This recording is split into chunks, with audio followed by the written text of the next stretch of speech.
পালন করে আসছে। আসলে শিশু শ্রম বন্ধ করা সরকারের একান্ত ইচ্ছা। যদি জয়েন করেছেন তাদের প্রত্যেকে ধন্যবাদ জানাচ্ছেন এবং উনি যেই কথা বলার চেষ্টা করেছেন to eliminate child labor, learning, growth, and an environment in which children can thrive without child labor. I use the opportunity to thank the organizers of this event today, BLF, FNV, IBC, and all constituents that stand here together.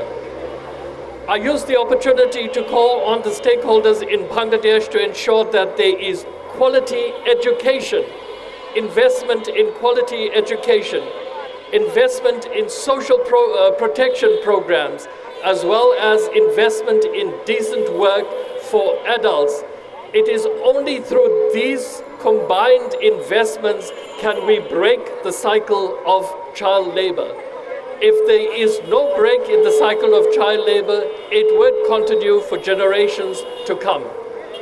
It is also important, and we use this opportunity to call on the stakeholders to ensure that the compulsory schooling age of children is raised from 10 years to 14 years, so there isn't a gap in education. We also use the opportunity to call on the tripartite constituents, governments in their policy making, workers and employers to come together to ensure that we have an elimination of child labor and meeting the targets of the SDG goals. আজকের এই দিবসের প্রতিপাদ্য আপনারা দেখেছেন, শিশু শ্রম বন্ধ করি, শোভন কর্মপরিবেশ নিশ্চিত করি। তো শিশু শ্রম বন্ধের সাথে শোভন কর্মপরিবেশের কী সম্পর্ক? চট করে মাথায় কিন্তু আসতেই পারে। সম্পর্কটা হচ্ছে, আমরা বাবা মায়েরা যদি শোভন কর্মপরিবেশ পাই, ভালো ব্যবস্থার মধ্যে কাজ করতে পারি, যেই কাজই করি না কেন আমরা কিন্তু আমাদের বাচ্চাদের শ্রমে পাঠাবো না। এই জন্য এই দিবসের প্রতিপাদ্য সারা পৃথিবীব্যাপী এই দিবসটি পালন করা হচ্ছে এই মেসেজটি দেবার জন্য যে শোভন কর্মপরিবেশ নিশ্চিত হলেই শিশু শ্রম বন্ধ হবে।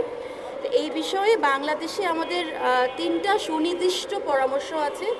একটা হচ্ছে যে প্রাইমারি যে শিক্ষা, অবৈতনিক বাধ্যতামূলক শিক্ষা, সেটা ক্লাস 5 থেকে ক্লাস 8 করা, অর্থাৎ 14 বছর পর্যন্ত করা। এটা হলেই কিন্তু অটোমেটিক্যালি অনেকাংশে শিশু শ্রম বন্ধ হবে, কারণ 14 বছর পর্যন্ত শিশু তখন বাধ্যতামূলকভাবে স্কুলে থাকবে। এটা 1 নম্বর।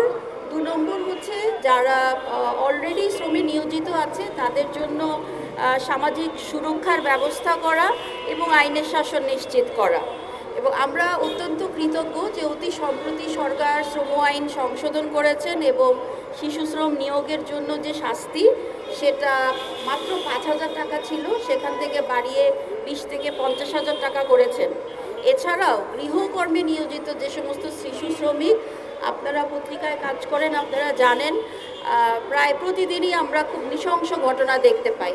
তো এই গৃহকর্মে নিয়োজিত যে সমস্ত শিশু শ্রমিক আছেন তারাও এখন থেকে আইনের আওতায় আসবেন। বাংলাদেশ সরকারের কাছে যে আমাদের শিশুদের কেন শ্রম দিতে হয়, কারণ আমাদের বাংলাদেশের যারা নাকি শ্রমিক তাদেরকে মজুরি আন্দোলন করে মজুরি বাড়াইতে হয়, কারণ মজুরি না বাড়ালে তার জীবন সংসার চলে না। শিশুরা তখনই শ্রমে পাঠায় একজন পরিবার, একটা মা, তারা যখন আর্থিক সংকটে থাকে। আমি বলতে চাই আমাদের মৌলিক অধিকারগুলি সরকার বাস্তবায়ন করুক এবং শ্রমিকের মজুরি বাড়াক। আশা করি শিশু শ্রম কমে যাবে, শিশুরা স্কুলে যাবে, শিশুরা আগামী দিনের ভবিষ্যৎ।